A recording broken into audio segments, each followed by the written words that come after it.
Ya chicos, como les comenté, el día de hoy nos toca el tema de Egipto. Egipto comprende a una de las civilizaciones más antiguas. Vamos a pasar, aquí está. Antiguo Egipto. La cultura egipcia o antiguo Egipto se desarrolló en un valle que estaba formado por el río Nilo, que fue conocido como el Valle Nilo. No tiene límites geográficos. Por el norte está limitada el mar Mediterráneo, por el sur con el desierto de Nubia y Etiopía, y por el este con el Mar Rojo y el Istmo de Suez. Por el oeste con el desierto de Libia, el mapita con las delimitaciones lo vamos a ver en una diapositiva posterior para que puedan comprenderlo mejor, dónde se encuentra el Alto Egipto, dónde se encuentra el Bajo, en qué parte estaba el Nilo. Ya lo vamos a ver con más eh, claridad diapositivas siguientes. Egipto floreció en un desierto, pero logró desarrollarse debido a un elemento clave, el río Nilo. El río Nilo recorre el territorio del sur, haciendo agricultura, la ganadería y la navegación. La isla es tan rica como su tierra, variada como su paisaje y tan larga como el Nilo, una de las más largas del mundo. Y como siguen demostrando los acontecimientos recientes, también puede ser tan alegre como el carácter de sus habitantes. Ustedes saben que han habido recientes investigaciones que han podido aportar un poquito más de la cultura egipcia. Bueno, en Europa la gente todavía se envolvía en pieles de animales y pero en el antiguo civilización más avanzada, los antiguos egipcios ya llevaban una vida más sofisticada, eran un poco modernos. Las civilizaciones que se desarrollaron a ella. Ellos estaban dedicados el universo y sacar el máximo partido al río que tenían, al Nilo. El Nilo era considerado un regalo de una nación. El historiador griego Heródoto dijo que Egipto era un regalo del Nilo, y aunque hoy esto parece tópico, es la pura verdad. Simplemente Iteru significaba sin el Nilo, quizá Egipto como lo conocemos hoy como la Gran Nación, no hubiese existido nunca. Su historia exacta es incierta, es oscura, no la puedo con claridad, pero hace muchos miles de años, un momentito por favor.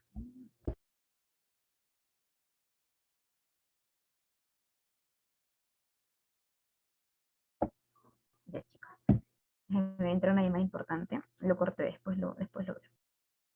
Les decía, la historia de Egipto es incierta, no es tan clara, no está tan detallada porque se desarrolló hace miles de años. Pero bueno, hace estos miles de años, el clima del norte de África cambió de una forma drástica, de una forma eh, muy brutal. El ciclo de lluvias cambió y Egipto, que era una sabana, se volvió cada vez más árida. No se podía plantar nada, no se podía cultivar nada. Un, era un lugar árido, un desierto. Los habitantes de esta parte de África eran nómadas y vivían en casa y la recolección. Pero cuando sus pastos se convirtieron en desiertos, no solo les quedó solo un lugar al que podían ir, al Nilo. A ver, chicos, un momento, por favor.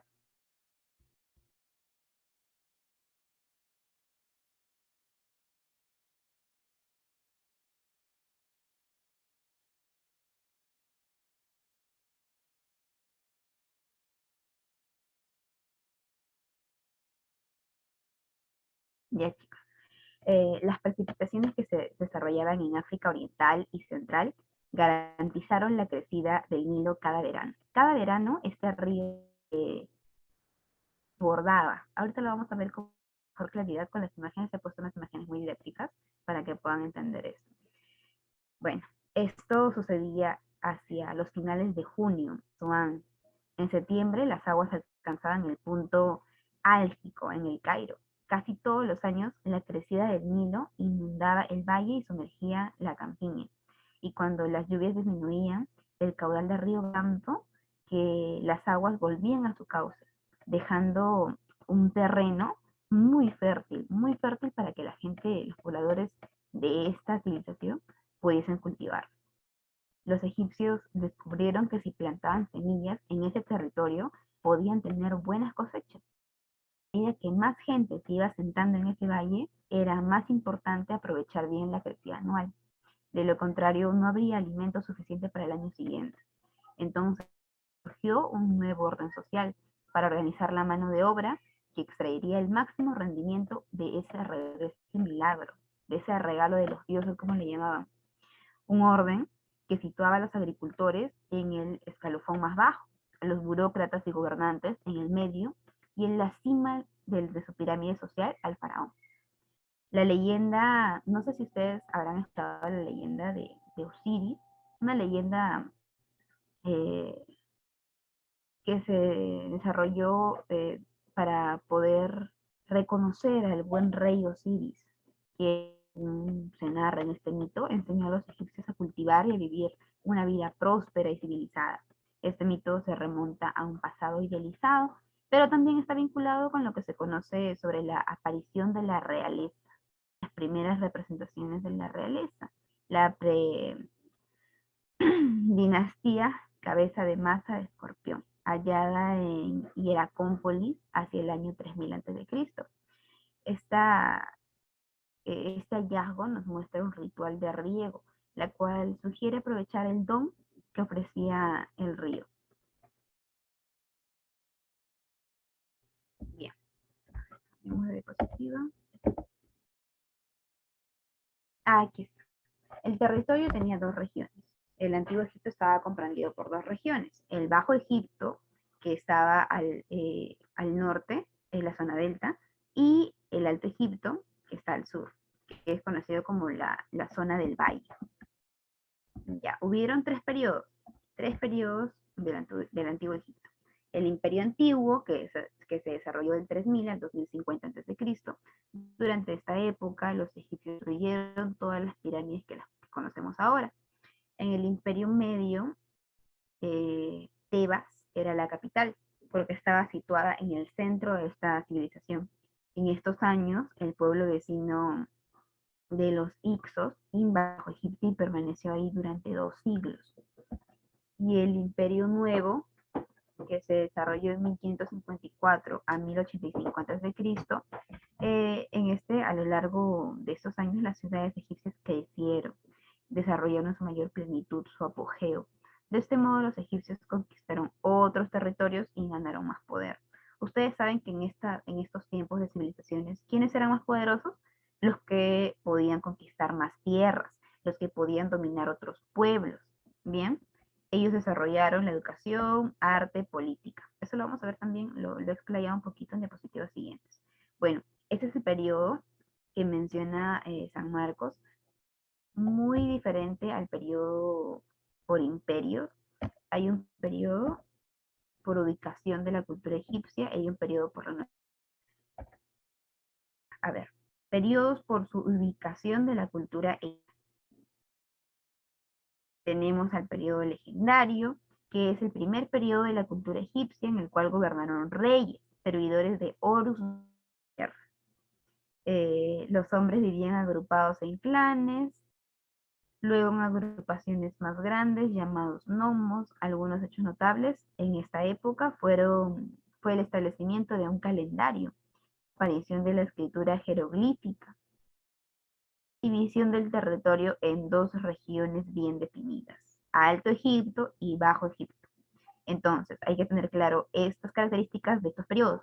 El periodo legendario que pasó, ya se estableció el calendario, apareció la escritura jeroglífica, dividió el territorio en Alto y Bajo Egipto. ¿Qué pasó en el periodo Timita?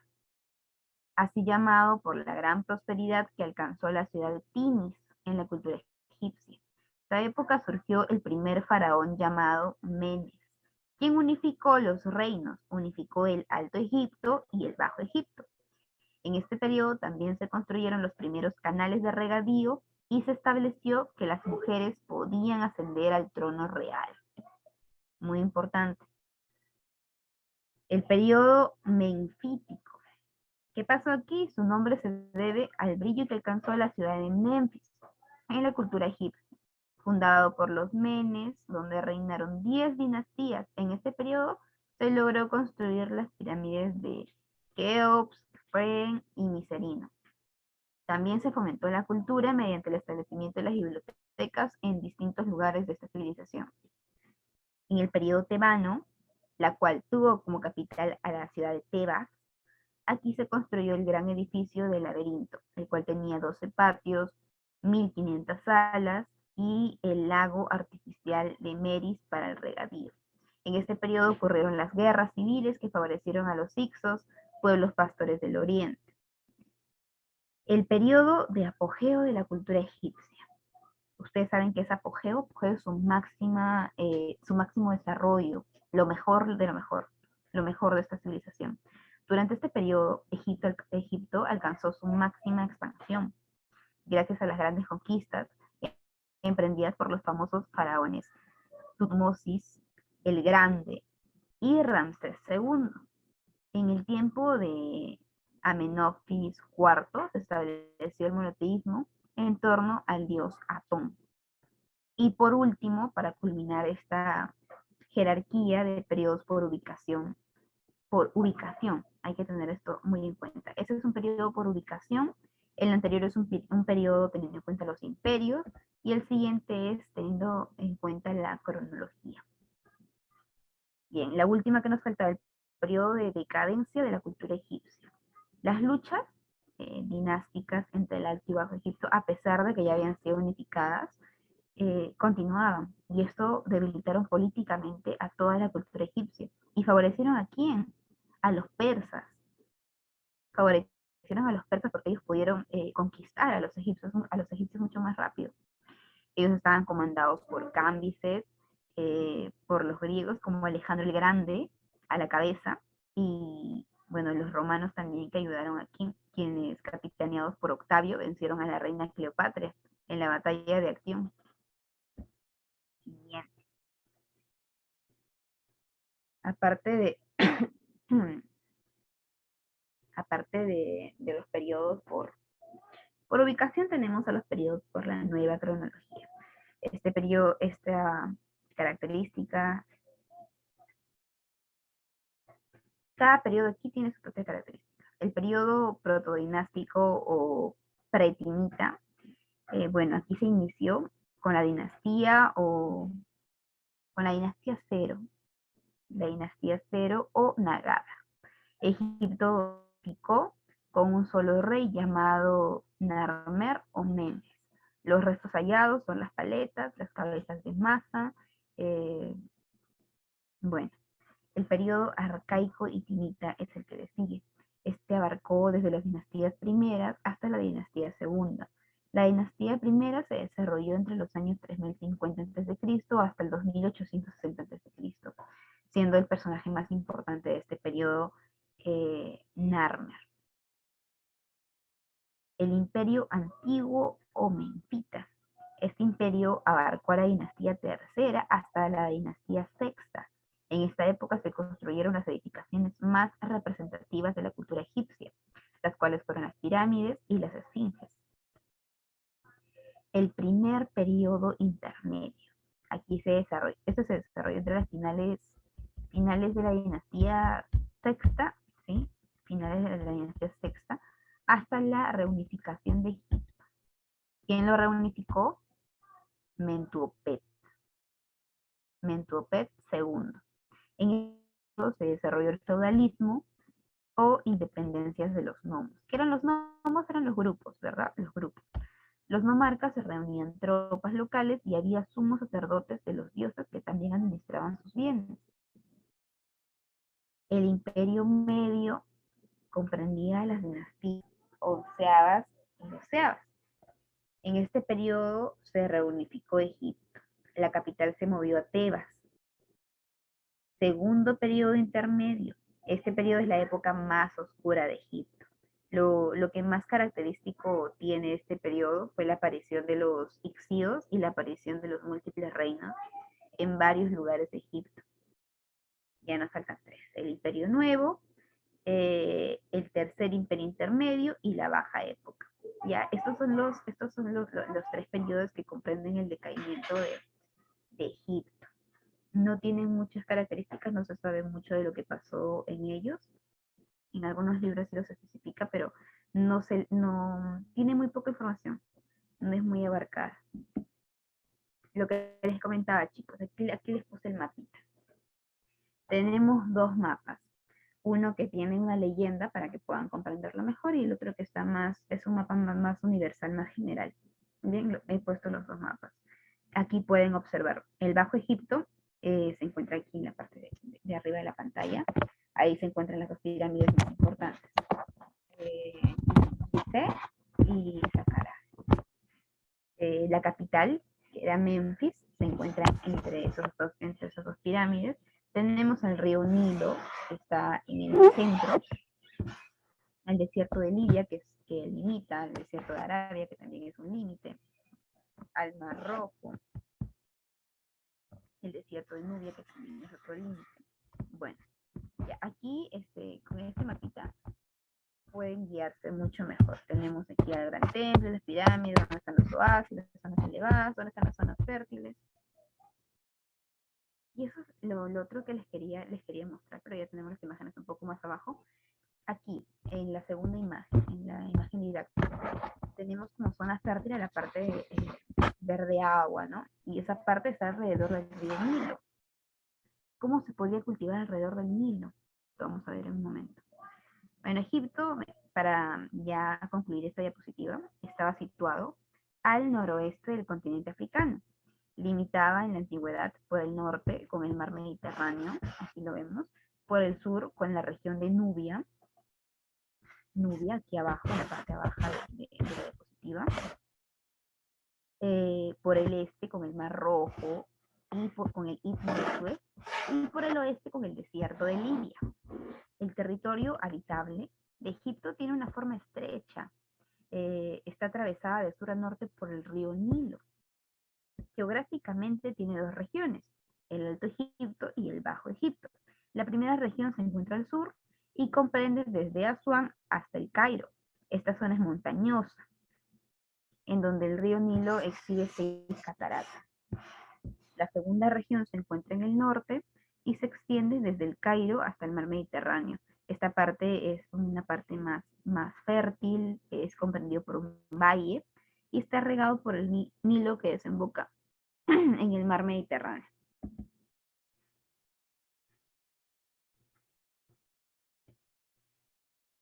Ya. Manifestaciones culturales de la cultura egipcia, redundando.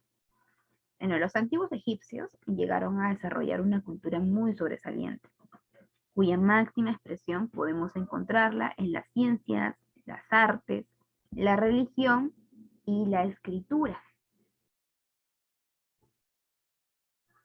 Entre las principales ciencias en las que sobresalieron la cultura de los antiguos egipcios, tenemos las siguientes: las matemáticas.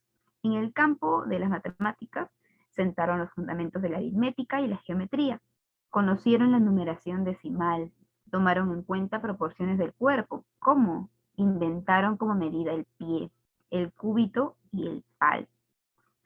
Determinaron los triángulos y rectángulos para formar escuadras.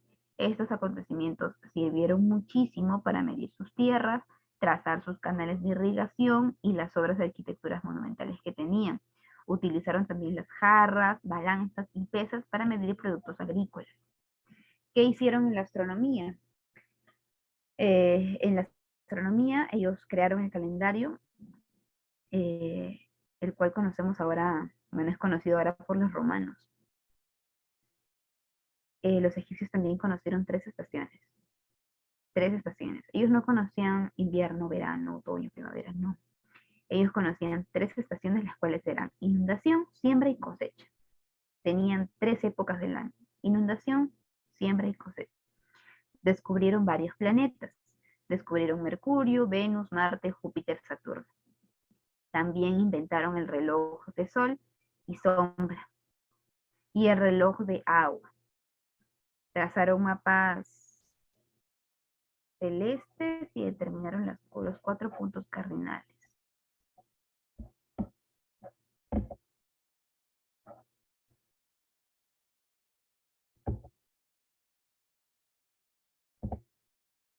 Ya está. Ya había un inconveniente con la grabación, ya lo solucioné. Medicina, nos quedamos en medicina. La medicina surgió debido a la necesidad de atender las lesiones recibidas por los soldados. Entendemos que en esta época existieron muchísimas guerras, muchísimas guerras. Se conocía al imperio, a la civilización egipcia, como un imperio y decían que eran los más poderosos. ¿Por qué? Porque lograban dominar otras culturas. ¿Y esto cómo se hacía? Por las guerras. Y había muchísimos heridos. Entonces la medicina surgió debido a la necesidad de atender tantas lesiones recibidas por los soldados en los campos de batallas y también los accidentes de los obreros al construir las pirámides y otras obras que tenían.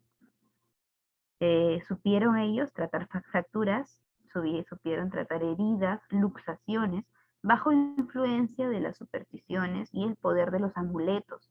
Por ejemplo, al tomar alguna medicina ellos tenían que pronunciar ciertas palabras.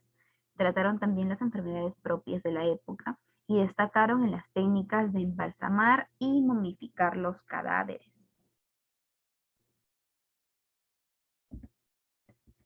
La escritura. Los egipcios creían que la escritura era un regalo de los dioses. Al principio solo se escribía en las piedras y en las tumbas, después aprendieron a elaborar papiros. Los egipcios tenían 3 tipos de escritura: jeroglífico, que era la escritura sagrada y que significaba la escritura de la palabra de Dios; la hierática, que era la escritura más sencilla y se escribía sobre papiros, se utilizaba para redactar textos religiosos; y la demótica, que la utilizaban los escribas en la vida diaria y para el comercio. Entonces, aquí tenemos en la parte derecha los 3 tipos de escritura. La demótica, que eran más como unos garabatos; la jeroglífica, que eran más formales; y la hierática, perdón. Y ustedes se dan cuenta de la producción, del trabajo de esta escritura. Miren, la escritura jeroglífica era mucho más formal, era mucho más trabajada. ¿Por qué? Porque era la escritura de la palabra de Dios. Y ustedes saben que Egipto era una civilización muy religiosa, muy religiosa. A diferencia de la escritura demótica, que lo utilizaban en la vida diaria y para el comercio. Era una escritura para el día a día. Como ustedes, a ver, ustedes cuando van a presentar un trabajo a un profesor del colegio, cuando estaban en el colegio, o algunos que aún siguen en el colegio, lo escribían bonito para que se pueda entender. Pero cuando ustedes tienen que hacer unos apuntes para ustedes, para no presentar a nadie, sino para que tengan ustedes, lo escriben como sea, un garabato. No todos, claro, pero la mayoría es así. Aquí se evidencia algo parecido. La escritura jeroglífica era más para Dios, era una escritura sagrada, entonces era mucho más formal, a diferencia de la escritura demótica, que era una escritura informal y diaria. Y bueno, la hierática, que está entre las dos, que era para escribir textos religiosos, pero tampoco era esencialmente textos entregados a los dioses, ¿no? Eso también hay que recalcar, no era un solo dios, eran muchísimos dioses los que tenían los egipcios. Lo vamos a ver en la parte de religión. Ellos escribían con pequeñas cañas puntiagudas, una especie de tinta preparada a base de agua, goma y otras sustancias vegetales. Usaban como papel los tallos de papiro, que crecían, ¿dónde crecían? A las orillas del río Nilo. La escritura egipcia fue descifrada por el francés Jean Francois en el 1822. Hasta antes del 1822 no se sabía qué querían decir estas figuritas. Bien, la clave fue proporcionada por el hallazgo de la piedra Rosetta en 1799 por el soldado Pierre Francois Burchard, cuando Napoleón Bonaparte realizaba la expedición al país del Nilo. La escritura jeroglífica era una escritura de difícil interpretación. Estaba formada por signos, imágenes de animales, de objetos. Se empleaba generalmente para tumbas y el uso de los... La escritura hierática, a diferencia de la escritura jeroglífica, es más abreviada. Es la misma, pero más abreviada. Su uso estuvo limitado a los sacerdotes y a las personas de gran cultura, los más cultos. Y bueno, la escritura demótica era la escritura hierática simplificada que utilizaba toda la gente del pueblo.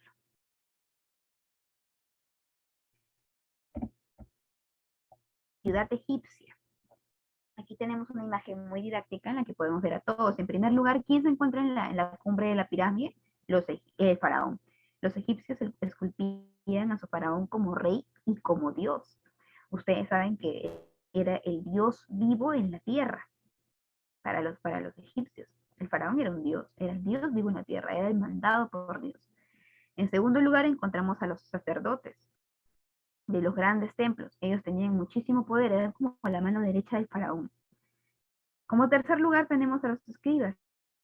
Eran importantes. ¿Por qué? Porque solo ellos sabían escribir. Ellos y unos cuantos más comerciantes, pero los comerciantes no sabían escribir, solo sabían lo básico para poder registrar todo lo que comercializaban, sus excedentes, su producción. Solo, a diferencia de los escribas, que los escribas escribían todo lo que pasaba, todo lo importante que pasaba con el faraón, todo lo importante que pasaba en el escriba. En cuarto lugar tenemos al campesino, artesano y comercial. Ellos vivían en casas de barro y ya usaban monedas. Esto es muy importante. La cultura egipcia a sus inicios monedas, usó el intercambio, el trueque. También lo vamos a ver en un momento. Cerca del Nilo, los grandes pirámides. El río Nilo permitía el transporte de las mercancías. El río Nilo era importantísimo. Les daba comida, les daba facilidad para poder comercializar. Y bueno, tenemos aquí a las pirámides, a los comerciantes. El gobierno estaba en manos de una persona llamada Faraón, que vivía rodeado de una gran corte de privilegiados nobles, funcionarios, sacerdotes, guerreros. Ustedes saben que los guerreros también vivían en palacio. No todos, los más importantes, pero vivían en palacio. El faraón era algo así como el amo de todos los hombres. Era dueño de todas las tierras y de todas las aguas del Nilo. Su voluntad era la ley. El faraón era considerado hijo del dios Ra. ¿Quién era Ra? El sol. Ellos decían que el dios Ra le había dado poder para gobernar a los hombres. Por tanto, los mortales le debían suma reverencia y ninguno de ellos podía pronunciar su nombre sin añadir la siguiente expresión: que florezcan en la vida y la salud. O sea, tú decías el nombre del faraón y decías que florezca en él la vida y la salud, como una reverencia. No podías referirte a él simplemente por el faraón tal, nada más, no. Tenías que hacer una reverencia. Los funcionarios auxiliares en el gobierno, esto está comprendido por las funciones del gobierno, las cuales delegaban a las personas de su confianza, quienes prestaban eficaz colaboración. Entre los principales funcionarios que acompañaban al faraón estaba el escriba real, el cual estaba encargado de llevar el cálculo de ingresos agrícolas, de inspeccionar las industrias y el comercio. Para ello tenían que ser expertos en el manejo de los números y también en la escritura. Tenemos también al otro acompañante, el gran visir, que era encargado de controlar los gnomos. ¿Qué eran gnomos? Los gnomos eran los grupos de personas, que también se pueden conocer como provincias. Bueno, el visir era el intermediario entre las autoridades y el gran faraón. Después tenemos al jefe del sello del Estado, que es comparado actualmente como el ministerio, como los ministerios de economía, algo parecido, quienes tenían la función de vigilar los ingresos fiscales y los gastos que tenía el Estado. El gran sacerdote, que tenía a su cargo el culto religioso y se preocupaba de presentar a los faraones como descendientes de los dioses. La organización social de la cultura egipcia estaba dividida en varias clases sociales. Por eso podemos afirmar que en esta sociedad existía una gran desigualdad. Estas clases sociales eran las siguientes. En primer lugar teníamos a los sacerdotes, obviamente después del faraón. Teníamos a los sacerdotes, que ellos pertenecían a una clase privilegiada. Estaban encargadas de los cultos religiosos, cuidaban los templos, cuidaban a los animales sagrados. Los egipcios tenían animales sagrados, que los consideraban también dioses. Actuaban de intermediarios entre los dioses y los hombres. Como ya mencionamos, una parte importante de la sociedad egipcia eran los escribas, que eran hombres de vasta cultura, que se desempeñaban como ministros de Estado, administraban el país, vigilaban construcciones, recibían los productos agrícolas, reclutaban soldados para el ejército, llevaban libros de contabilidad y también cobraban impuestos. Los guerreros, muy importantes también en la época, eran defensores del país y conquistadores de nuevos territorios de la cultura egipcia. Por sus hazañas recibían tierras y esclavos como premios, y en algunas circunstancias podían tener el privilegio de contar con un sarcófago de piedra. Ustedes saben que el sarcófago era una característica esencial de los faraones, y bueno, la esposa del faraón y otros miembros importantes, pero no de los guerreros. Los guerreros pocas veces podían tener un sarcófago. Y como último lugar, en la sociedad egipcia tenemos al pueblo. El pueblo constituía la clase más numerosa en la cultura egipcia, conformada por los agricultores, artesanos, comerciantes. Todos ellos estaban obligados a pagar impuestos, todos, a servir como reclutas en tiempos de guerra, a realizar trabajos forzados, aún en periodos de mala cosecha debían cumplir con la entrega del diezmo. En realidad el pueblo no estaba al nivel de la nobleza, a pesar de que algunos podían considerarse a nivel de la nobleza, no lo estaban. Y bueno, como último lugar tenemos a los esclavos. Ellos conformaban los prisioneros de guerra y los hombres que estaban comprados en los mercados extranjeros. Serían generalmente las clases privilegiadas, hacían trabajos duros, estaban siempre mal alimentados y mal vestidos.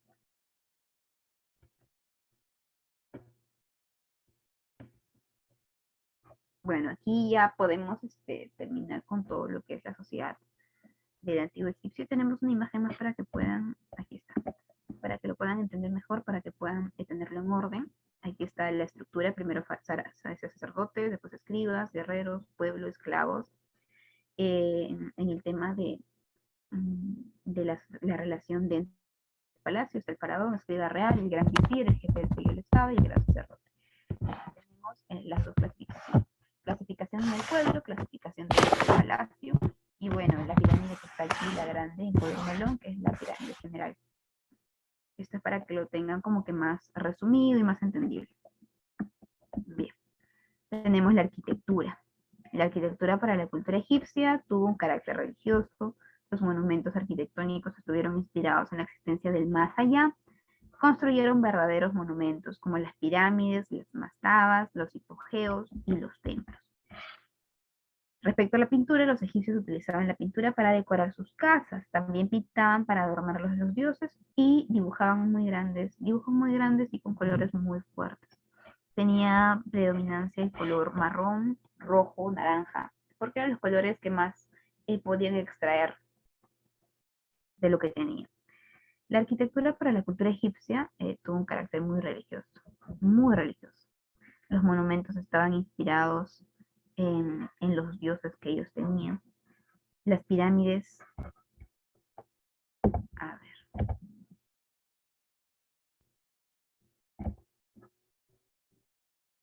chicos, ¿se escucha entrecortado? Yumi, debe ser tu internet, acércate un poquito a tu modem, un poquito a tu modem. Ya, seguimos. Se pasó. Ya, respecto a la arquitectura, bueno, tenemos las pirámides. Las pirámides eran enormes monumentos que estaban construidos ¿de qué? De granito, en forma piramidal y tenían base cuadrada. Tenían salas, tenían corredores internos, fueron edificados cerca de la ciudad de Memphis, en el valle de Gizeh, para servir como tumba a los faraones y a sus familiares. ¿Cuántas pirámides existieron en el Antiguo Egipto? Existieron 40 aproximadamente. De las 40, Solo son 3 las más conocidas e importantes. No tienen que aprenderse las 40, solo 3. ¿Cuáles son? La pirámide de Keops, que tenía 136 metros de altura, la pirámide de Micerino, que tenía 62 metros de altura, y la pirámide de Keops, de Kefren, perdón. La de Kefren, que tenía 136 metros de altura. La pirámide de Keops tenía originalmente 146 metros de altura. Hoy, por los estragos, por el tiempo, por todo lo que pueda acontecer del clima, tiene 137 metros. Para su construcción se emplearon 2.300.000 bloques de piedra, cuyo promedio de peso por unidad es de 2,5 toneladas. Debieron trabajar en ella 100.000 hombres aproximadamente durante más de 20 años. ¿Se imaginan 100.000 hombres trabajando durante 20 años para construir esa sola pirámide? Las mastabas eran también tumbas que tenían la forma de pirámide truncada. ¿Ustedes recuerdan? Una mastaba era una pirámide sin la punta. Aquí está, la tenemos aquí en la imagen. La pirámide, como la conocemos, era enorme y aquí tenemos, miren, los canales y todo. Y las mastabas no tenían punta. Las mastabas eran como una pirámide que no se acabó, una pirámide trunca. Tenían una pequeña cámara subterránea donde se enterraban los cadáveres momificados de los nobles. Hay que tener en cuenta esto. ¿Pirámide para quién era? La pirámide era para el faraón y para sus familiares. ¿La mastaba para quién? Para los nobles. Tenemos también al hipogeo. El hipogeo eran tumbas subterráneas excavadas en las faldas de las montañas. En su interior había una capilla y un profundo pozo. En uno de esos lados se ubicaba la habitación de la momia, la que había sido una persona rica y privilegiada cuando estaba viva. Los templos, también tenemos a los templos en la arquitectura. Los templos arquitectónicos se caracterizaron por su aspecto majestuoso. Fueron construidos para el culto a los dioses. A ellos se llegaban por sendas avenidas adornadas por ambos lados con pequeñas esfinges. En la fachada habían 2 pirámides truncadas. Una entrada con 2 obeliscos y 2 estatuas del dios venerado. Y este templo tenía diversos lugares, estaba repartido por varias salas. La sala hipóstila, que era para la reunión de todos los creyentes, la sala de aparición, por donde salían los sacerdotes, a los costados de la nave, y tenía un vestíbulo interior que estaba destinado a las oraciones. ¿Cuáles fueron los templos más famosos? Los templos más famosos fueron los de Camac, Luxor, que se encontraban en la ciudad de Tebas.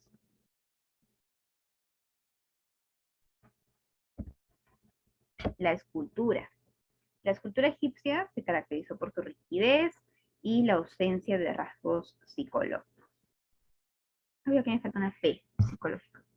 Entre las obras escultóricas más conocidas tenemos a los colosos y a las esfinges. Los colosos son estatuas gigantescas que miden hasta 80 metros de altura. Representaban a los faraones sentados, colocadas a las entradas de las grandes ciudades como las de Nemón y cerca de Tebas. Ustedes recuerdan, para que se hagan solo una idea, porque no todo lo que está en esta serie es cierto. No sé si todos habrán visto la serie esta de Moisés.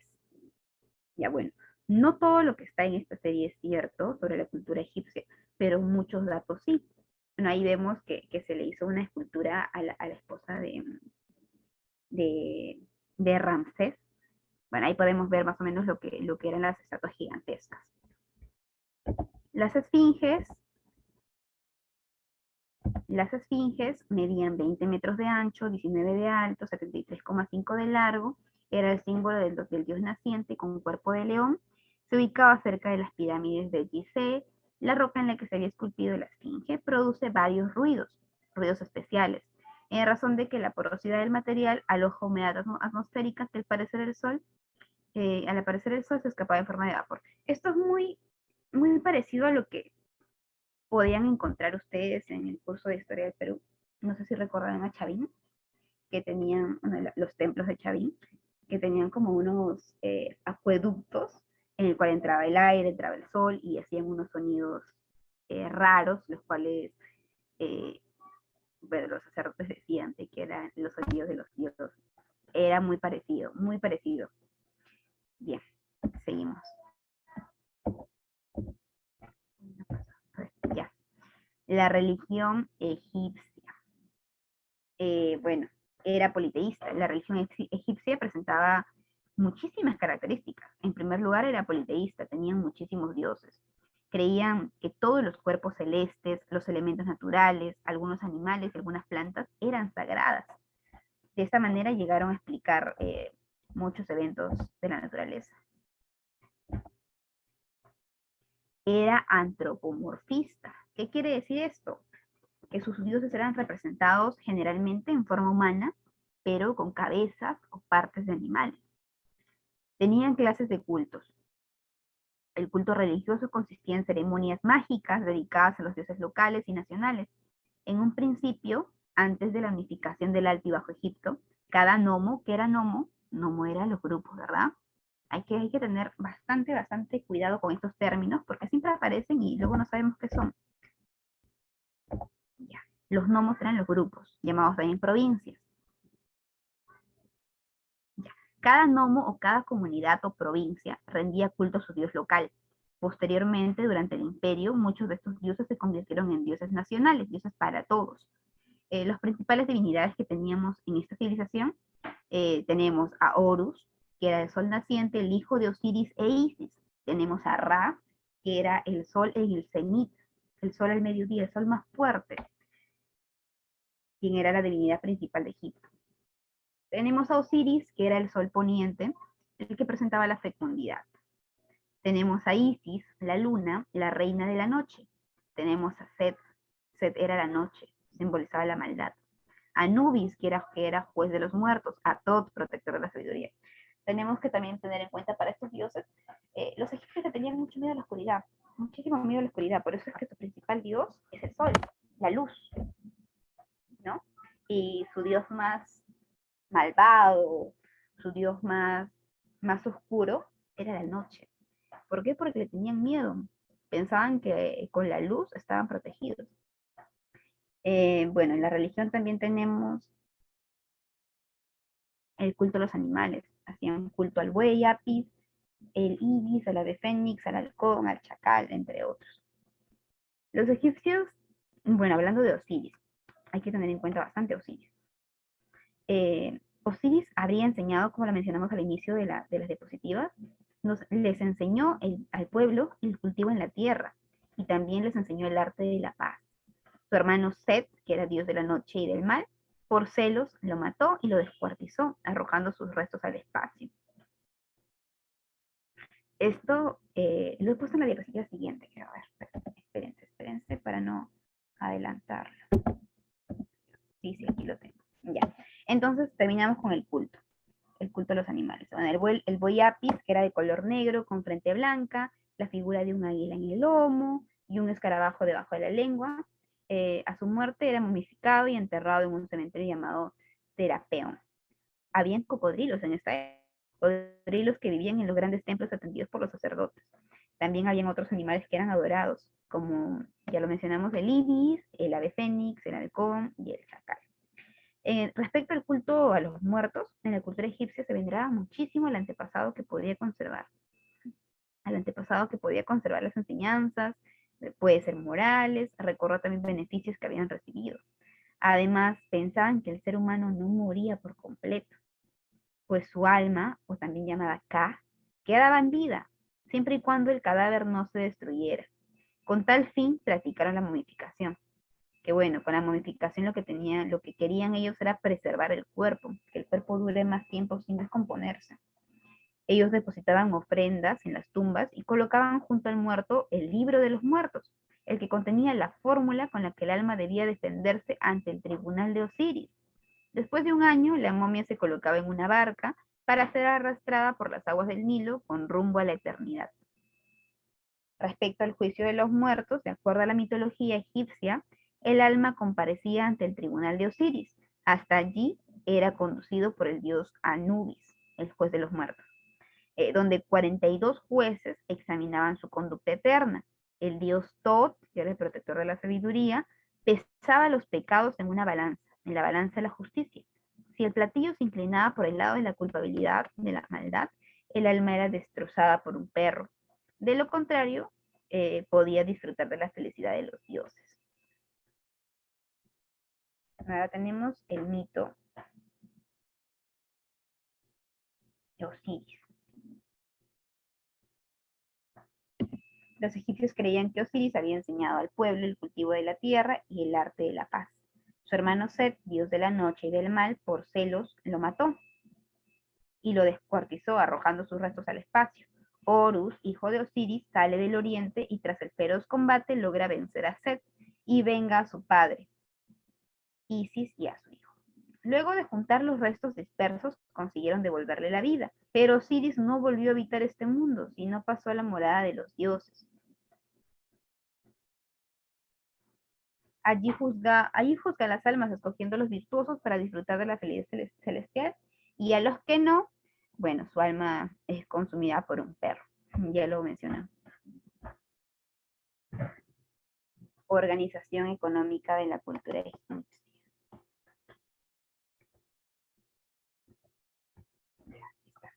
La economía en el antiguo Egipto era ante todo una economía agrícola, que se veía fuertemente influida por los caudales del río Nilo. Por otra parte, también sobresalía bastante la artesanía, el comercio, la ganadería. Bueno, esto venía a complementar la economía de esta civilización. La figura del máximo poder político, social, económico del antiguo Egipto era el faraón. El faraón era el más de todos. El resto de capas o estratos económicos y sociales en orden descendente eran los siguientes. Tenía el sacerdote, los escribas, comerciantes, artesanos y por último campesinos y esclavos. Por otra parte, se reconocía el derecho a la propiedad, que era precisamente avalado por la legislación y por la justicia, que era impartido por quién, por el faraón. Y si el faraón no estaba presente o no estaba dispuesto, por el sacerdote. Cabe señalar que buena parte de la actividad económica del antiguo Egipto tenía lugar en torno al río Nilo. El agua de tan caudaloso río nutría todos los campos de cultivo, haciendo las tierras muy fértiles y facilitando el comercio y el transporte. Tenían medios de pago. Vamos a ver, eso es lo que les mencionaba hace un momento. No todo el tiempo de Egipto se utilizaron monedas. Miren, si bien en la civilización egipcia no existían monedas como medios de cambio, ahí se pagaban los salarios con especies. En otras palabras, el trabajo se pagaba en productos agrícolas que posteriormente podían consumirse o bien intercambiarse por otros bienes. No obstante, estos productos eran perecederos, por lo que si se deseaba adquirir otros productos, lo mejor era intercambiarlos lo más antes posible. Así, de esta manera, el grano fue el producto más duradero y sencillo de comercializar y de almacenar. Terminó por convertirse en una de las mercancías más valoradas.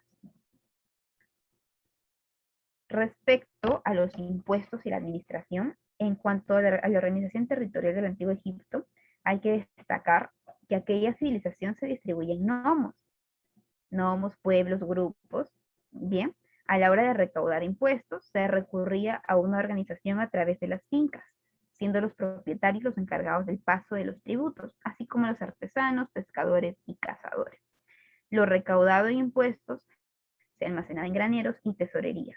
Quien no abonase lo correspondiente en impuestos que tenía que pagar, se enfrentaba a la posibilidad de sufrir castigos físicos. Para un correcto control de impuestos, el faraón contaba con la figura del denominado siapí o primer magistrado, que en la línea de administración egipcia era uno de los más importantes. Hay que resaltar que estaba muy centralizada e integrada por un potente cuerpo de escribas o funcionarios. Entonces, este taití era casi siempre un escriba. Pero ¿en qué se gastaba la administración egipcia lo recaudado a través de los impuestos? Bueno, estos impuestos se destinaban a la construcción de las obras como las tumbas reales. En cuanto a la mano de obra que utilizaba la administración egipcia, se requería ocasionalmente a la población para tomar parte en la construcción de las obras públicas y templos. No obstante, también existía la posibilidad de emplear a prisioneros de guerra para esta clase de trabajos. Sistema económico de Egipto. La principal actividad económica de la civilización egipcia estaba destacada por la agricultura. Las explotaciones agrícolas se encontraban en torno al río Nilo. Gracias a su sistema de canalización de agua, era posible cultivar las tierras. De este modo, los principales cultivos eran los cereales y el lino. También en la agricultura egipcia tenía un gran peso el cultivo de las hortalizas. En relación con la producción agrícola y los intercambios comerciales, los egipcios se vieron muy favorecidos por el superávit en la producción de alimentos. Mientras que desde Egipto se exportaban alimentos, las importaciones consistían en productos tales como incienso, minerales como la plata y materias primas como la madera. Ustedes saben que Egipto era un clima árido, era una tierra muy seca. No había árboles y no había madera, entonces tenían que importar madera. Tampoco hay que olvidar que desde Egipto se llevaron a cabo importantes expediciones para abastecerse de materias primas. Así el país se abastecía de cobre, madera, que era muy necesaria para la construcción de todas las obras. En cuanto al comercio, el Nilo contribuyó de manera determinante como vía fluvial para intercambio de mercancías. Si bien el comercio exterior se desarrollaba gracias a los barcos que surcaban las aguas del Mediterráneo y el Mar Rojo, el Nilo fue muy importante. Respecto al comercio con los artículos de lujo, cabe señalar que estaba conformado principalmente por plantas, joyas, animales exóticos y bueno, lo más caro que era en ese tiempo, los esclavos.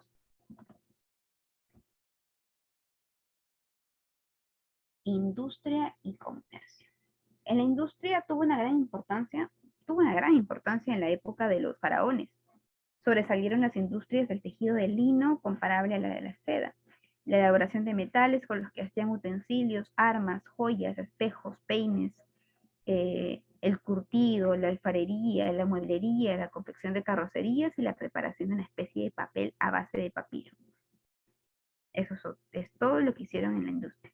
En el comercio, bueno, como ya lo mencionamos, la actividad se desarrolló tanto por la tierra como por mar en la cultura egipcia. Por tierra, sus caravanas llegaron hasta Siria, Palestina y Mesopotamia.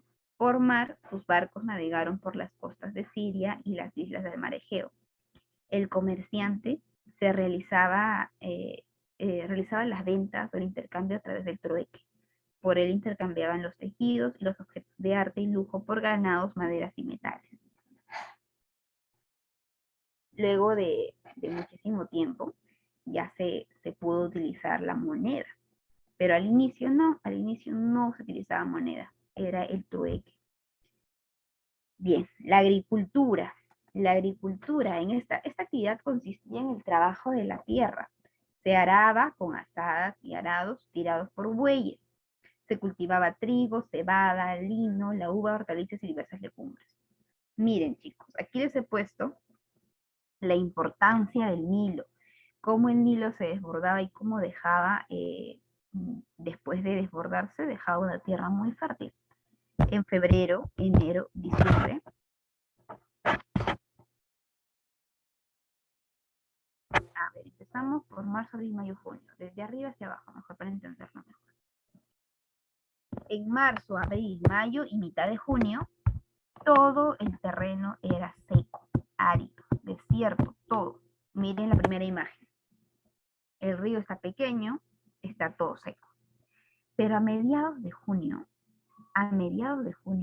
el río, bueno, empieza a haber un poco de lluvias y el río empieza a desbordarse, empieza a llenarse.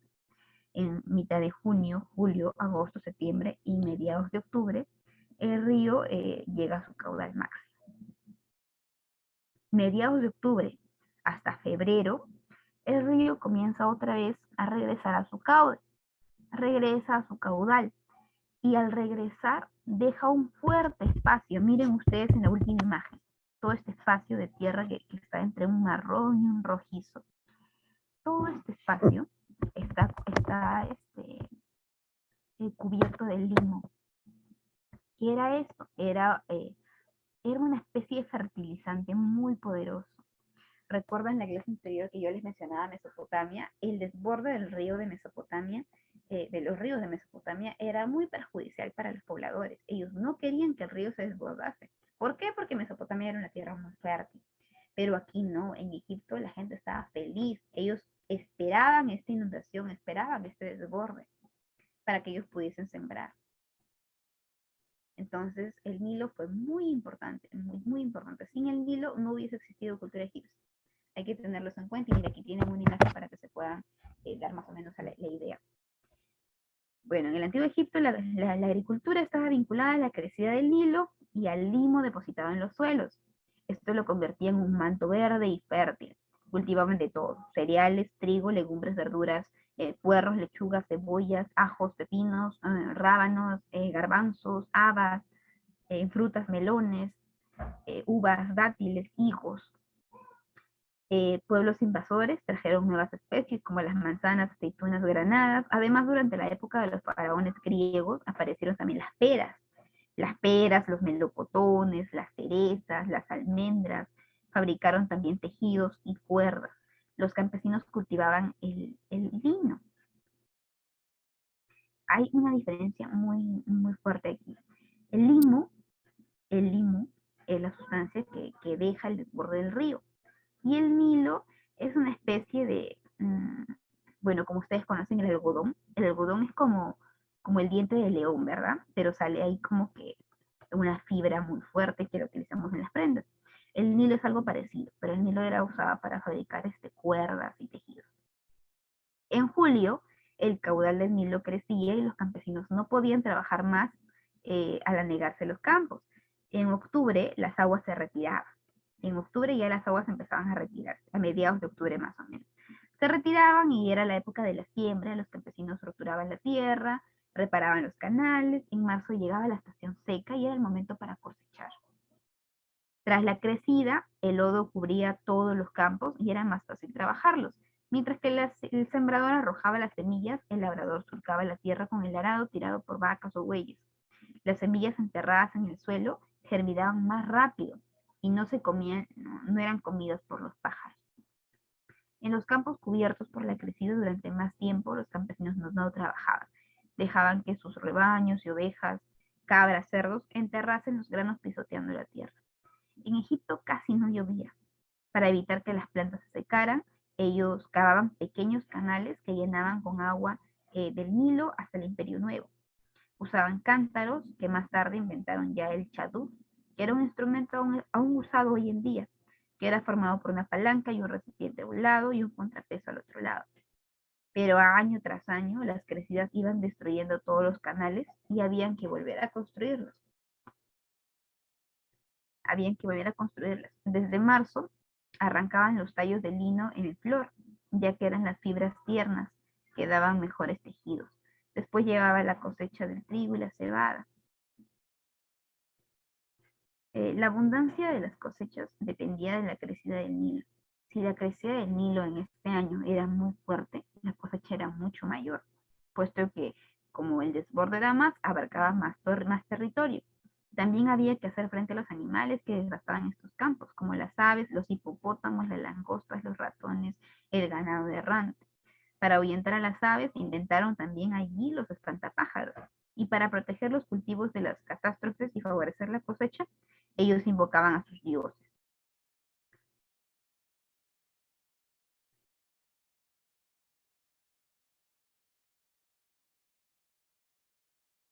Bien, entonces con esto ya nos queda claro que el río Nilo fue fundamental para el florecimiento de la civilización del antiguo Egipto. La mayor parte de las ciudades se encontraban en el valle del Nilo y el delta, al norte de África. De esta manera se pudo establecer el sustento de esa civilización, la fundación de la civilización egipcia.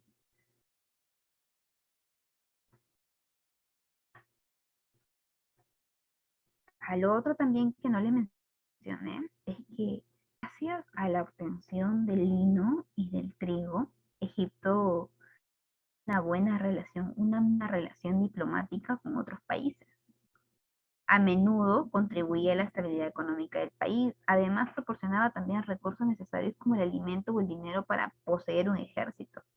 Por último, el río Nilo era una fuente ritual, ya que se creó un dios especialmente dedicado para el bienestar de la inundación anual. ¿Cómo se llamaba este dios? Era el dios Hapi. El dios Hapi controlaba junto al faraón la crecida que tenía este río. Respecto a la ganadería, fue desarrollada en grandes extensiones de tierras pertenecientes a los templos. En ella se apacentaban los rebaños de vacunos, ovinos y mulas. Destacar que los animales que más se domesticaban en esta civilización eran los vacunos, ovinos y mulas. Bien, existían otros animales los cuales no eran domesticados porque no eran tan consumidas las carnes que ellos producían y tampoco los derivados. Aquí tenemos una imagen mucho más representativa. Miren ustedes, ahí tenemos el río Nilo y al borde tenemos a todo lo que está las cosechas. Cuando este río era, cuando, por así decirlo, se secaba y regresaba a su caudal, las cosechas estaban expuestas para ser cosechadas. Valga la redundancia. Esta es una representación artística de la vida en los campos de cultivo del antiguo Egipto. En la parte superior del río Nilo, en la parte superior vemos el río Nilo, en la vida de los egipcios. Aquí podemos ver una forma completa. Tenemos ya el pueblo, tenemos las cosechas, los cultivos, tenemos al ganado y los excedentes. Esta es otra forma, otra representación del río Nilo en la época. Esta es en la época que el río se está secando. Miren ustedes, ya se va secando, es como una playa que tiene una orilla. Se va secando y va regresando a su cauce. Y la otra imagen que tenemos aquí al lado derecho es el río Nilo y bueno, el egipcio en la actualidad. La cultura egipcia en la actualidad.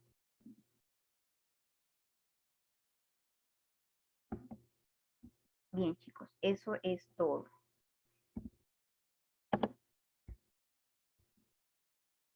A ver, dejamos de grabar para ver algunas preguntitas y para registrar las